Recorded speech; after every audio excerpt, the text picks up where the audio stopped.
Bulletin details చూద్దాం. పార్టీకి రాజీనామా విషయంలో రాజా సింగ్ పునరాలోచన చేయాలని కోరారు బీజేపీ ఎమ్మెల్యే పైడి రాకేష్ రెడ్డి. రాజా సింగ్ సీనియర్ నాయకుడని, పార్టీ విమర్శలు చేయడం సహజమన్నారు. అధిష్టానం అందరినీ కలుపుకొని పోయే ప్రయత్నం చేస్తుందని రాకేష్ రెడ్డి బిగ్ టీవీతో చెప్పారు. బీసీ వ్యక్తిని అధ్యక్షుడిని చేస్తామని పార్టీ చెప్పలేదన్నారు. బీసీని ముఖ్యమంత్రిని చేస్తామని మాత్రమే పార్టీ చెప్పిందని రాకేష్ రెడ్డి క్లారిటీ ఇచ్చారు.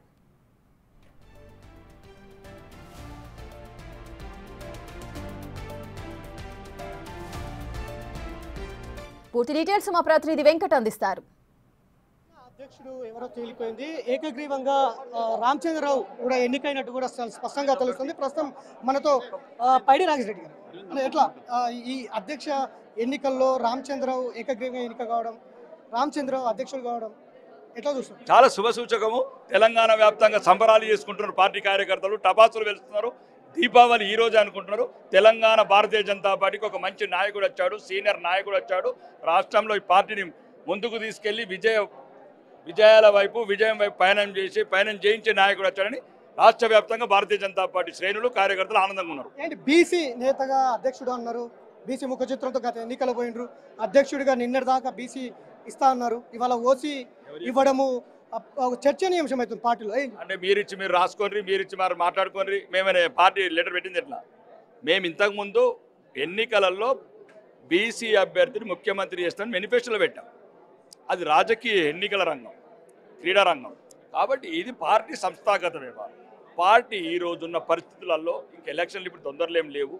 ఇప్పుడు ఇంకా చాలా ఇంకొక అధ్యక్షుడు, ఇద్దరు అధ్యక్షులు కూడా వస్తారు రాను రోజులలో.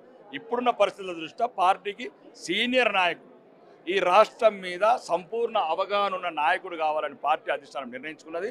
అన్నిటికన్నా ముందు 50 సంవత్సరాలు నిరంతర ప్రయాణం చేసిన రామచంద్రరావు గారికి అవకాశం ఇచ్చారు.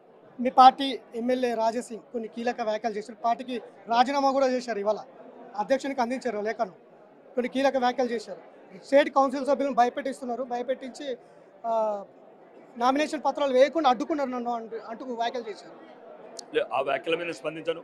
మేము ఉన్నది మాత్రం 500 మంది ఉన్నాం లోపల. అన్ని వీడియో రికార్డింగ్లు అంత ప్రశాంతంగా ఉంది, ప్రజాస్వామ్యయుతంగా ఉంది. రాజాసింగ్ వ్యాఖ్యలు ఎట్లా చూస్తారు? రాజీనామా చేయడం కావచ్చు. రాజీనామా అనేది కొద్దిగా, ఎందుకంటే ఒకటి రాజాబాయి కూడా ఒకటి ఆలోచించాలా, అందరినీ సంతృప్తి పరచాలి. ఇప్పుడు ఎవరు కూడా రాజా సింగ్కి ఇస్తే రాకేష్ రెడ్డి ఇబ్బంది అవుతుంది, రాకేష్ రెడ్డికి ఇస్తే మహేష్ రెడ్డి, ఎవరికో ఒకరు నిర్వసనెస్ ఉంటుంది. కానీ రాజా సింగ్ మా సీనియర్ నాయకుడు, మా పార్టీకి పెద్ద వజ్రం లాంటి ఆస్తి ఆయన. రాజా సింగ్ ఒకవేళ నిర్వచనంలో అర్థం కూడా ఉంది, నచ్చ చెప్పుకుంటాము. ఒకవేళ పార్టీ అధిష్టానం దృష్టానికి ఏదైనా ఇంకా వేరే బాధ్యత చేయాల్సి ఉండొచ్చు, ఏమైనా ఢిల్లీ వ్యాప్తంగా, ఎందుకంటే నార్త్ ఇండియన్ ఎక్కువ కనెక్ట్ అవుతున్నాడు కాబట్టి ఏదైనా దేశవ్యాప్తంగా ఉన్నతమైన పదవులు అవసరమైతే దేశ అధ్యక్షుడు ఇచ్చే అవకాశం ఉంది. ఎన్నిక పెట్టి కేవలం ఒకరితోటి నామినేషన్ చేయడం, ఏకగ్రీవం చేయడం సరైందా అని అడుగుతున్నాడు రాజా. మమ్మల్ని ఏమన్నారు కదా, నేనే చేయలేదు. ఎన్నిక పెట్టినప్పుడు ఎవరి ఇష్టం వాళ్ళు చేయొచ్చు. అందరు వేయాలంటే వేయలేరు కదా. ఎవరికి పార్టీ అధ్యక్షుల సత్తా ఉన్నది, వాళ్ళకి చేసే అంటే వ్యవస్థ ఉన్నది, కష్టపడే సమయం ఉన్నది, దానికి సంబంధించిన వనరులు ఉన్నాయి, వాళ్ళే ప్రయత్నం చేస్తారు. స్టేట్ కౌన్సిల్ సభ్యులను భయపెట్టించారు. 3 సంతకాలు చేసిండ్రు, ఇంకొక 7 మందిని సంతకాలు చేసేది ఉంది. కానీ రాష్ట్ర నాయకత్వం వారిని భయపెట్టించింది, సంతకాలు చేయకుండా అడ్డుకుంటుంది. రాజాసింగ్ అందుకే పార్టీకి రాజీనామా చేశాడు అనేది కొన్ని వ్యాఖ్యలు. ఏమైనా 3 నిమిషాల ముందు వచ్చాడు ఆయన. ఓకే, ఆయనకి ఏమైనా మానసికంగా కొద్ది ఇబ్బంది ఉంటే మేము నచ్చ చెప్పుకుంటాము. రాజా సింగ్ అనేది టీ కప్పులో తుఫాన్, రాజాబాయి హమారా లియే అన్మోల్ హై, రాజాబాయికు छोड़ते नहीं है, हमको రాజాబాయి नहीं छोड़ते.